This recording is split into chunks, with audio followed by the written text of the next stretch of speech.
আজ উল্টো রথ। রথযাত্রার দিন যে মহারথের চাকা লক্ষ লক্ষ ভক্তের জয়ধ্বনিতে এগিয়ে গেছিল মাসির বাড়ির উদ্দেশ্যে, আজ সেই রথই আবার ফিরবে নিজের ঘরে।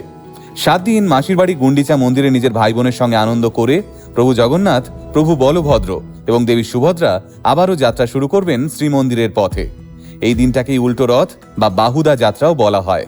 আর এই উৎসবকে কেন্দ্র করে বাংলা সহ দেশের বিভিন্ন প্রান্তে মহা সমারোহে পালিত হয় উল্টো রথ উৎসব। রথযাত্রার দিন যেমন ভক্তরা ভগবান জগন্নাথের রথ ট্রেনে তাকে মাসির বাড়িতে পৌঁছে দেন, তেমনই উল্টো রথের দিন আবারও রথ ট্রেনে তাকে নিজ মন্দিরে ফিরিয়ে আনেন। প্রচলিত বৈষ্ণব বিশ্বাস অনুযায়ী রথযাত্রা ভগবান শ্রীকৃষ্ণের মথুরা থেকে বৃন্দাবন আগমনের প্রতীক, আর উল্টো রথ সেই লীলারই বিপরীত অধ্যায়, অর্থাৎ বৃন্দাবন ছেড়ে পুনরায় মথুরায় ফেরা। আসলে যিনি কৃষ্ণ তিনিই তো জগন্নাথ। লক্ষ্য করে দেখবেন, প্রতিবার রথযাত্রার দিন প্রভু জগন্নাথ দেবকে শ্রীমন্দির থেকে যখন রথের উদ্দেশ্যে নিয়ে যাওয়া হয়, সেই সময় তাকে দোলাতে দোলাতে নিয়ে আসা হয়। অনেকেই ভাবেন এটা হয়তো নিছকই কোনো উপাচার বা ভক্তদের প্রভুকে নিয়ে কোনো আনন্দ উত্তেজনা, যদিও তা কিন্তু একেবারেই নয়। এই শতাব্দী প্রাচীন ঐতিহ্যের নাম পাহণ্ডি বিজয়। এই পাহণ্ডি বিজয় রথের গুরুত্বপূর্ণ আচারের মধ্যে অন্যতম একটি আচার। তাই রথের দিন সর্বপ্রথম নবনির্মিত 3টি রথকে জগন্নাথ মন্দিরের সিংহদ্বারে এনে দাঁড় করানো হয়। তারপর শুরু হয় প্রভু জগন্নাথ, বলভদ্র এবং সুভদ্রার মূর্তিকে নিয়ে মন্দিরের গর্ভগৃহ থেকে রথ পর্যন্ত নিয়ে যাওয়ার এক রাজকীয় শোভাযাত্রা।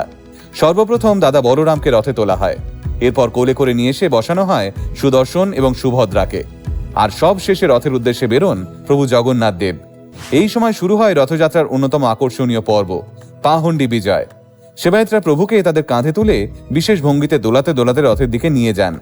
প্রথমে অবশ্য রথের সামনে রাখা একটা উঁচু কাঠের আসনে বসানো হয় প্রভু জগন্নাথ দেবকে, তারপর সেই আসনটি একটু একটু করে সামনে সরানো হয় এবং একইভাবে দোলাতে দোলাতে শেষ পর্যন্ত প্রভুকে রথে প্রতিষ্ঠা করা হয়। এই দৃশ্যটি দেখতে এতটাই সুন্দর লাগে যে মনে হয় যেন প্রভু নিজেই লাফাতে লাফাতে ভক্তদের মাঝে এসে রথে উঠছেন। চারদিকে তখন জয় জগন্নাথ, শঙ্খধ্বনি আর ভক্তদের উচ্ছ্বাসে মুখরিত হয়ে ওঠে গোটা পরিবেশ। এটা পুরীর রথযাত্রার অন্যতম গুরুত্বপূর্ণ এবং দর্শনীয় একটি আচার, যা দেখার জন্য প্রতি বছর লক্ষ লক্ষ ভক্ত অপেক্ষা করে থাকেন। যদিও বর্তমানে দীঘার জগন্নাথ মন্দিরেও এই আচার পালন করা হয়।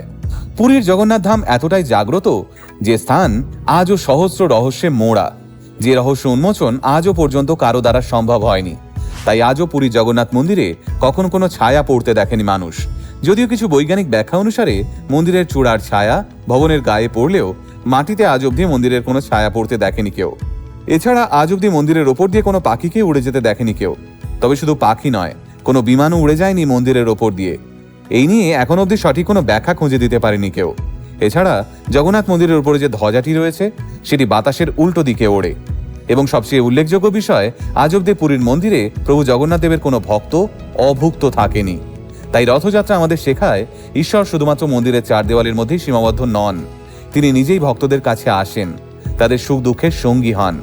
আর উল্টো রথে যখন তিনি মাসির বাড়ি থেকে নীলাচলে ফিরে যান, তখন যেন তার ভক্তদের জানিয়ে যান আমাদের জীবনের প্রতিটি যাত্রারই একটা গন্তব্য আছে, কিন্তু ভক্ত আর ভগবানের সম্পর্কের কোনো নির্দিষ্ট গন্তব্য নেই।